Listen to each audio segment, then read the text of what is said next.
श्रीराम जय राम जय जय राम ह्या मंत्रानं श्री समर्थांचं स्वतःचं जीवन उद्धरून गेलं आणि श्री रामरायांची कृपा श्री समर्थ रामदास स्वामी महाराजांवरती झाली। श्री समर्थ रामदास स्वामी महाराजांच्या ह्या श्री समर्थ पैलू भाग 2 मध्ये आपल्या सगळ्यांचं स्वागत आहे। श्री समर्थांचं वाङ्मय, श्री समर्थांचं चरित्र अनेकांना माहिती आहे, भारतामध्ये नवे नवे, बाहेर परदेशातही माहिती आहे। पण श्री समर्थ रामदास स्वामी महाराजांचे असणारे ज्येष्ठ बंधू, त्यांचं चरित्र सामर्थ सांप्रदायिक लोक जो सोडले, भक्त सोडले तर फारसं कोणाला माहिती नाही। सूर्याजी पंत ठोसर आणि राणूबाई यांची अवस्था श्री रामप्रभूंच्या आईवडिलांप्रमाणे म्हणजे कौसल्या दशरथांप्रमाणेच होती। अपत्य प्राप्ती नव्हती।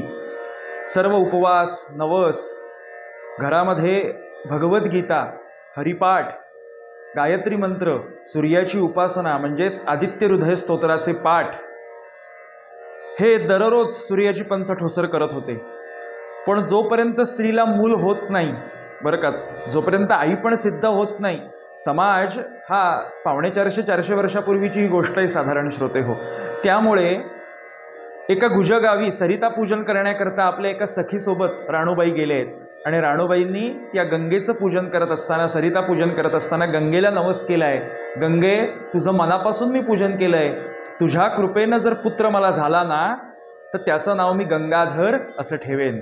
आणि त्यानंतर बरोबर रथसप्तमीच्या दिवशी प्रत्यक्ष श्री सूर्यनारायण ब्राह्मणाच्या एका रूपानं आले आणि या सूर्याजी पंत ठोसरांना आणि ह्या राणूबाईंना इतके वर्ष जी तपश्चर्या केली श्रोते हो, इतके वर्ष आदित्य हृदय स्तोत्राचे पाठ सूर्याजी पंतांनी केले। सूर्याची उपासना आहे, नावच सूर्याजी पंत आहे श्रोते हो। त्यामुळे त्या दिवशी त्यांना वर दिला, प्रसाद दिला की एक पुत्र तुम्हाला वंशज म्हणून प्रसिद्ध होईल, एक पुत्र तुम्हाला जो होईल तो वंशज होईल आणि दुसरा पुत्र हा आजन्म ब्रह्मचारी राहील, संन्यासी होईल। या पद्धतीनं पहिला जो पुत्र झाला, गंगेला नवस केला होता, त्यामुळे पहिला जो पुत्र वंशज होईल श्रोते हो, तेच म्हणजे श्रेष्ठ गंगाधर पंत, गंगाधर स्वामी महाराज। आणि नंतर दुसऱ्या क्रमांकावर जे जन्माला आले ते म्हणजे श्री समर्थ रामदास स्वामी महाराज। श्री समर्थ चरित्रामधील अनेक पैलू जर आपल्याला अभ्यासायचे असतील, ऐकायचे असतील, अशा नवनवीन कथा तर आपण पुढच्या ह्या भागांमध्ये बघूया। जय जय रघुवीर समर्थ।